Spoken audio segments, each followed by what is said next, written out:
There we are. How you guys doing? I was just reading some of the comments. Hopefully you guys can hear me all right. I don't have my headset in, but you should hear me fine. Hopefully. Let me get over here to the comments.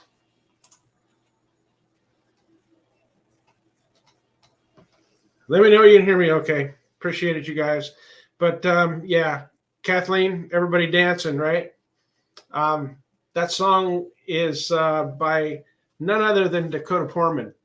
If you guys remember, we played at some of the rallies that we had during 2020. Excellent, excellent performer and musician. And he's, I think, traveling all over the place now. So that's pretty cool.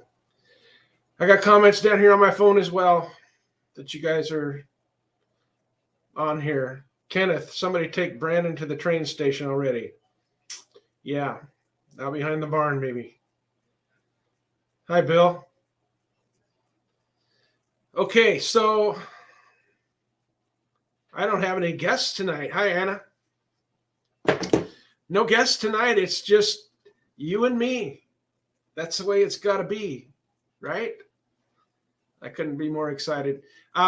Before I get started on the crack pipes, illegal immigration, and gun violence, and talk about Brandon, among other things, you guys, the campaign store is up.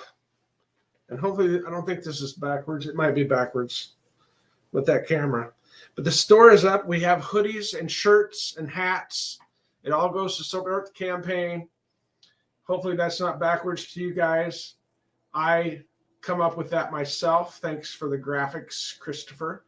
1776% constitutional conservative. Get your hoodie, get your shirt, get your hats, your mugs. They are available. cultforcongress.com. So what's been going on with everybody? I have been a little busy. I did an interview on One American News Network this afternoon. I didn't know if it was going to be recorded or if it was going to be live, but it ended up being live. But I don't have a recording of it yet. Hopefully we'll get it posted on the website. But so yeah, Cynthia, do you have your crack pipe ready yet? Right? You can get a free crack pipe from Uncle Joe, not Trader Joe, Uncle Joe Biden. Yeah, Brandon himself. So the Biden administration is set to fund $30 million federal grants that go out to community organizations and anybody else that applies for them, apparently.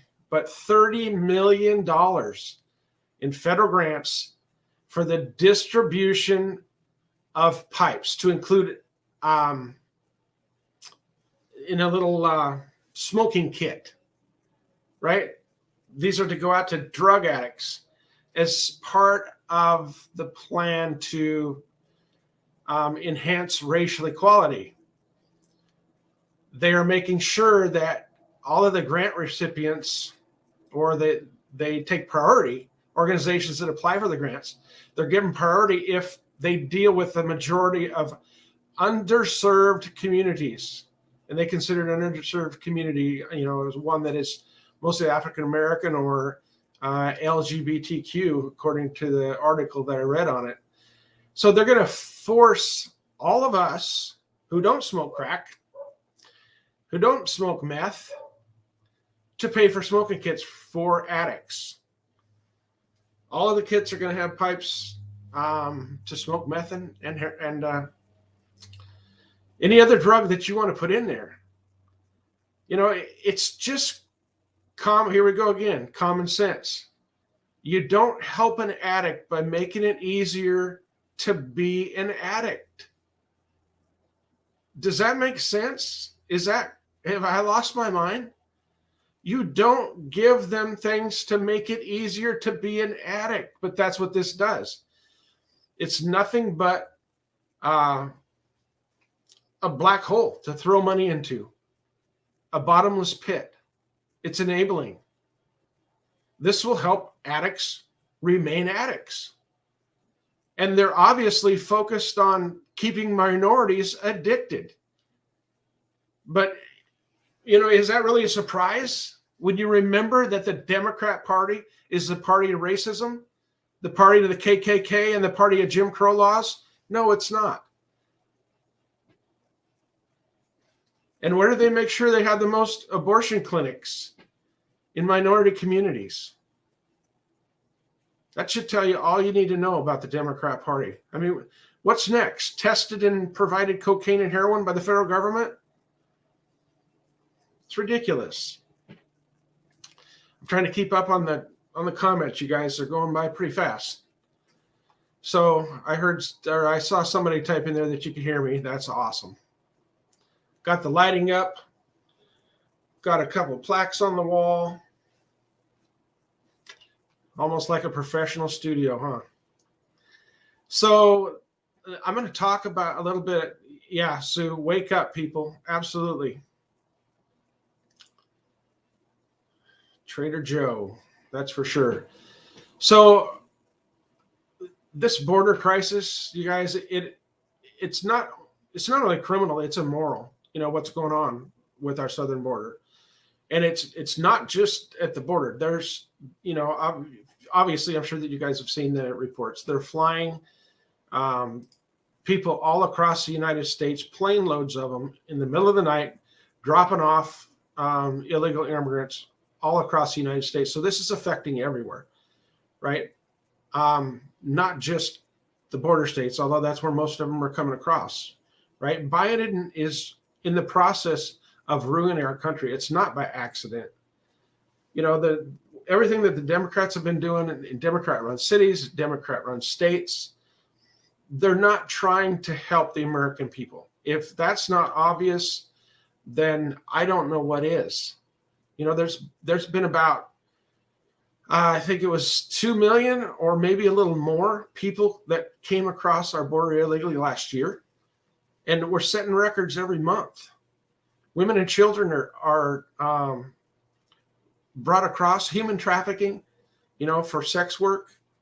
Illegal drugs are flooding our country. Heroin laced with fentanyl, and fentanyl is far more potent than regular heroin, which is a pretty strong drug. But this fentanyl laced heroin, and the fentanyl usually comes from China, and it's flooding across our border. And it's killing people by the thousands. People are overdosing like there has never been in the past. So not only is he making it easier for people to use illegal drugs, getting back on the last subject, but he's allowing the cartels to send their shipments and their criminals across our border. We don't know who's coming in, right? The fact that our United States government is putting its own citizens behind those of other nations and the cartels, because they're profiting big time. They love Joe Biden. It just goes to show you the priorities of Joe Biden. President Trump had ICE deporting hardened criminals, gang members, rapists, murderers, thieves. But the Biden administration, they're encouraging people to come. We don't know who's coming across the border. We don't. And remember one thing, it only took 19 terrorists to attack us on 9/11 and kill thousands of people. Biden's letting who knows who come across the border. It's not just people from Mexico or South America, Central America that are coming across our border. It's people from all over the world, because it's been very clear and advertised by Biden that they're not doing anything down there to stop it. And my opponent right here in this congressional race in the 4th district, the current congressman, has supported bills that would encourage more people to come across our border illegally. He votes right along with Nancy Pelosi and the other socialist Democrats quite often. If you encourage people to come across our border illegally, then you are supporting the cartels. You are supporting the criminals. And if we don't have a sovereign country, if we don't have our borders controlled, then we don't have a sovereign country. We don't have a United States. And again, it's not being done accidentally. You know, you think about it from a conservative point of view, it's like, well, they're stupid. They're stupid for doing all this stuff. Well, it's not by accident. They might be dumb, but they're not stupid. They're anti-American, period. Biden should be impeached for not protecting our borders and the American people, because crimes happen. Crimes are committed. People are killed. People are raped by people that shouldn't even be in our country, but Biden is allowing them to be in this country. And he needs to be impeached. I will support impeachment 100%. It is his constitutional responsibility. And he's failing. That's pretty obvious, right? When I get into Congress, if impeachment is not on the table, I will put it on the table. Guarantee you that much.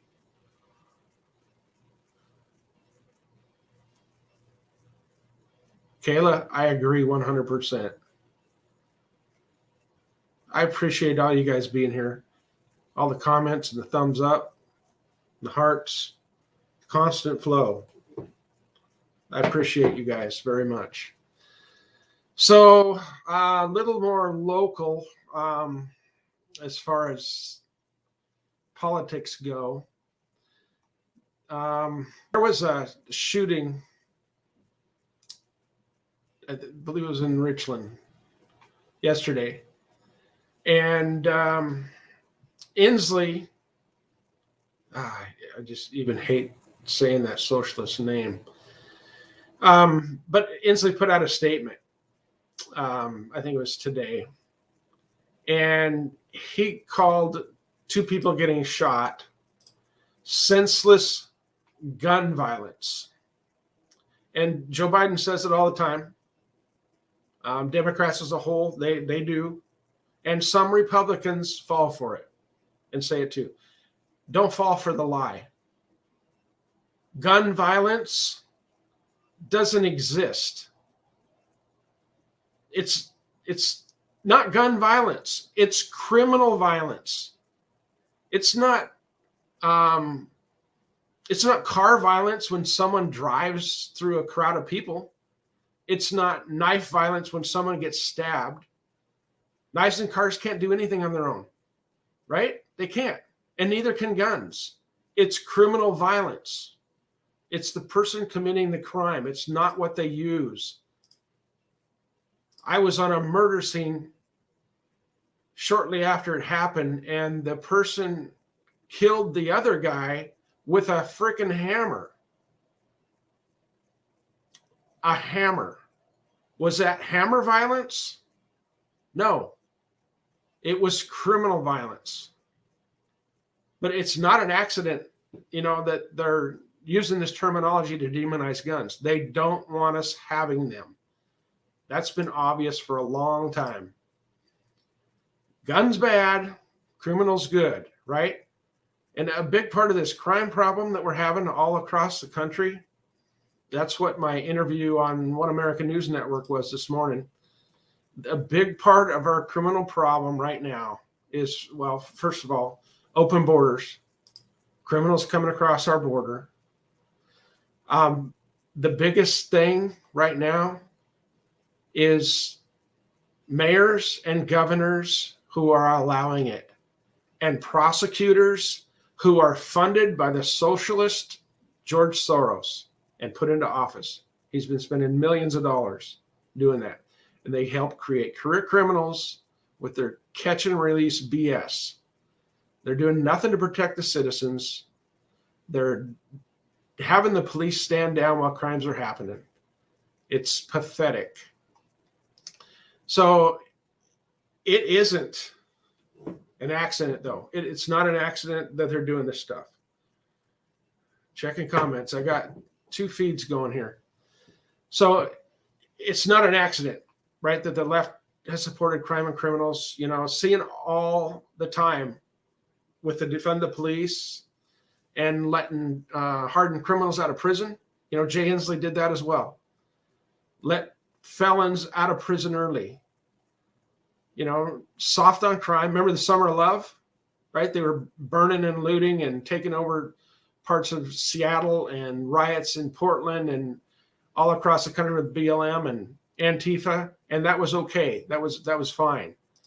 But my gosh, let some truckers protest peacefully, and the left loses their mind. But the policies that are in place, they've caused what we're seeing right now with the out of control crime in our country. But they continually focus on an inanimate object, the gun. It's always about the gun. And there are several places that are very short on police power. Police, men and women that serve in uniform. And they're short on police because who wants to work for a leftist kook that runs your department, whether that's a mayor or a governor, right? Because they're not going to let you do your job. If you do your job, they're going to turn right around and try to prosecute you at every chance they get because the police are the enemy. And that's what's going on right now. There's I read an article about some of those, woke CEOs that were, oh, it's fine, BLM, we support you, all this BS. Now that crime's out of control, stores are getting looted. There's a bunch of these woke CEOs that are pushing to get the federal government. They want the federal government to step in and stop this crime wave that is caused by the very policies that they supported, right? All you have to do is look at the evidence. You know why it's happening. And now they want the federal government to step in. I think that, and again, look at the evidence for yourselves. I think that all of this is being done on purpose because they don't want our local police. They don't want our freely elected sheriffs, right? Because they can't control them as much as they can a federalized police force. They want federal control over our police and our sheriffs. And let me tell you, that would be the end of what little freedoms that we have right now in this country. There has never been a one-party totalitarian regime in history that didn't have a nationalized police force. If you can think of one, let me know. A nationalized police force and a one-party totalitarian regime, that's what they want. And Nancy Pelosi is really pushing, they failed so far to get that voter law through. That would make a one-party totalitarian regime. Conservatives would never win. So that's their goal, though. They want federalized police. Can you imagine if your police was under Joe Biden? Can you imagine if he was in charge of policing our local communities? I don't even think he picks out his own flavor of ice cream. Disarm the people and centralize the police force. Run it from Washington, D.C. That, I believe, is a goal, and all you have to do is look at the evidence to see that, right? If that happens, expect to see what's happening to the people in Australia. It's pathetic. And don't forget, the rhino that I'm running against here in the 4th District, the congressman, he voted for red flag laws. And you know what red flag laws do, right? They make the police remove firearms from somebody without them even seeing a judge.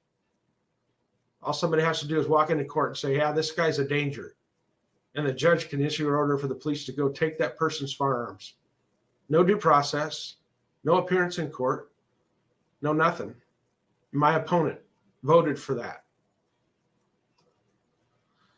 So let's see what we got going on the 26th. I will be in Goldendale on the 26th of this month for a meet and greet. On the events tab, cultforcongress.com is the address and the times. Hope to see you guys out there. It's going to be awesome. Can't wait to get down and see Sheriff Songer. It's going to be exciting. He is a great sheriff. I don't know if you guys know this or not, but he wrote a letter to the federal government letting them know, the Department of Justice, that he will handle any investigations in regards to parents at school board meetings. The federal government can stay out. That's a sheriff right there. Sheriff Songer and his wife, Fran. Looking forward to seeing them down there. And so hopefully you guys can get down to Goldendale, and love to see you. So also thank you guys for all the donations to the campaign recently. They've really picked up, and that is awesome. You know, my opponent has all of the deep pocket people and the special interest groups. He's got hundreds of thousands, if not a million by now. Who knows? It doesn't really matter, but I am supported by you guys, by we the people. You're the only special interest group I got. So thank you guys for the donations. I really appreciate it. Be sure to check out the store, okay? Get your 1776% constitutional conservative swag. And I will hopefully be seeing you guys soon. Everything is great. And I'm signing out from Moses Lake, Washington. Take care, you guys.